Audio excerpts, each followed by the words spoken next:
أعوذ بالله من الشيطان الرجيم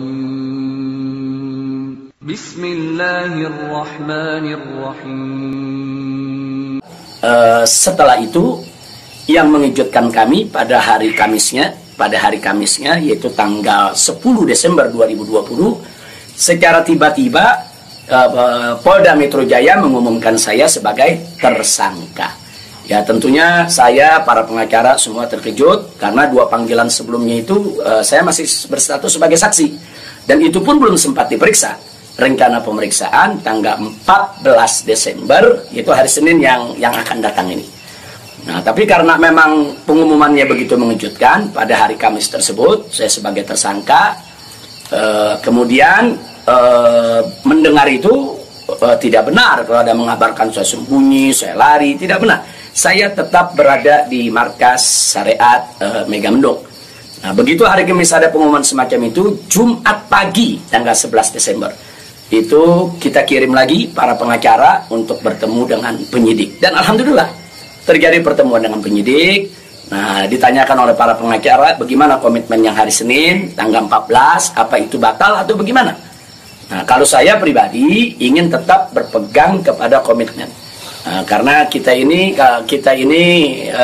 ustadz, dai, bergerak di bidang agama, tidak layak kalau kami itu membatalkan perjanjian atau suatu komitmen. Nah, kita dapat jawaban dari para penyidik. Kelihatannya mereka tidak mau menunggu sampai hari Senin, mereka minta lebih cepat. Nah, pada saat itu juga para pengacara minta kepada para penyidik, ya Habib Rizik siap dipanggil kapan saja, tapi tolong surat panggilannya dibuat. Surat panggilan sebagai tersangka. Kami tidak pernah terima. Tapi kelihatannya para penyidik agak keberatan untuk mengeluarkan surat tersebut. Akhirnya terjadi kesepakatan, kalau begitu cobalah bagaimana caranya supaya Habib bisa lebih cepatlah ke Polda Metro Jaya. Jadi artinya mereka tidak mau melanggar komitmen juga, karena memang komitmennya pada tanggal 14 siap diperiksa. Nah, kita katakan melalui pengacara, kami bukan orang-orang yang suka ingkar janji, bukan orang-orang yang suka mengingkari komitmen yang ada. Tapi karena memang Polda Metro Jaya meminta lebih cepat, lebih baik menurut beliau, saya terima.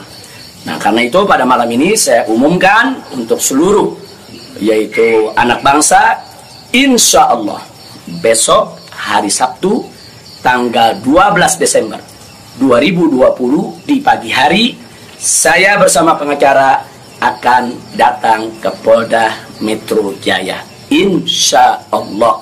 Nah, jadi saya mau menunjukkan bahwa kita tetap punya komitmen untuk menjadi warga negara yang baik, untuk patuh hukum, untuk ikut melaksanakan daripada prosedur hukum yang ada.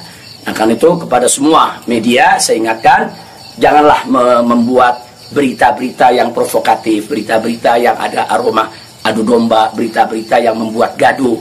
Jadi tidak benar kalau saya lari, saya sembunyi, atau saya mangkir. Nah, itu yang ingin saya sampaikan.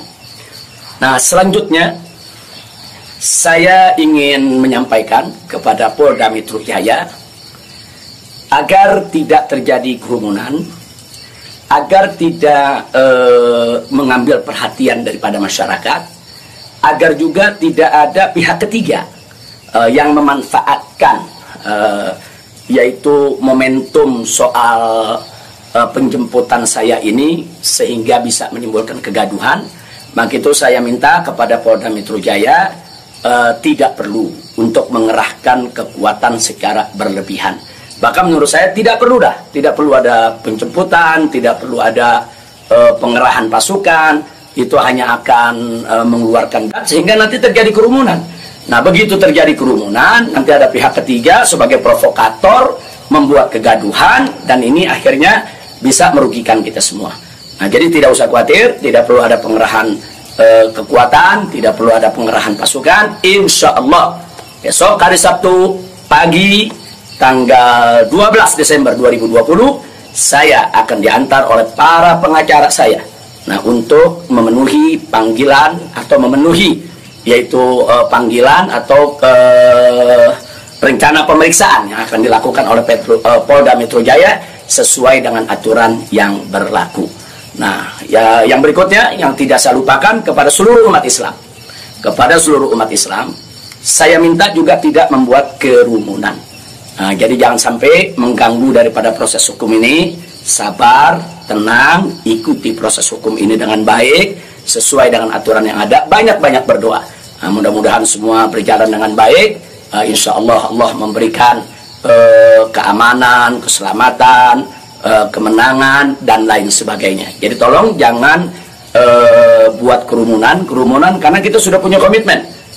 Bagaimana untuk tetap menjaga protokol kesehatan, bagaimana kita bersama-sama dengan semua komponen anak bangsa yang ada untuk mengatasi pandemi di kita punya negeri. Nah, jadi sekali lagi saya ulangi kepada Polda Metro Jaya, saya minta tidak perlu untuk mengerahkan pasukan, apalagi secara berlebihan, karena akan mengundang perhatian, mengundang kerumunan, bahkan bisa memberi kesempatan kepada pihak ketiga, provokator, untuk membuat kegaduhan. Nah, ini kalau ini terjadi, akhirnya kita semua rugi.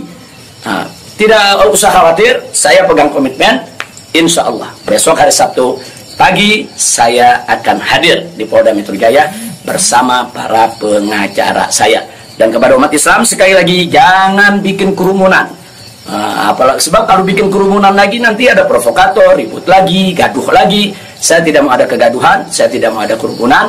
Saya ingin pemeriksaan itu berjalan secara baik sesuai dengan undang-undang yang berlaku. Dan kepada masyarakat cukup doakan dari rumah agar saya, begitu juga para pengacara semua, diberikan kekuatan oleh Allah Subhanahu wa Ta'ala. Itu saja. Terima kasih. Jazakumullahu khairal jaza. Wassalamualaikum warahmatullahi wabarakatuh.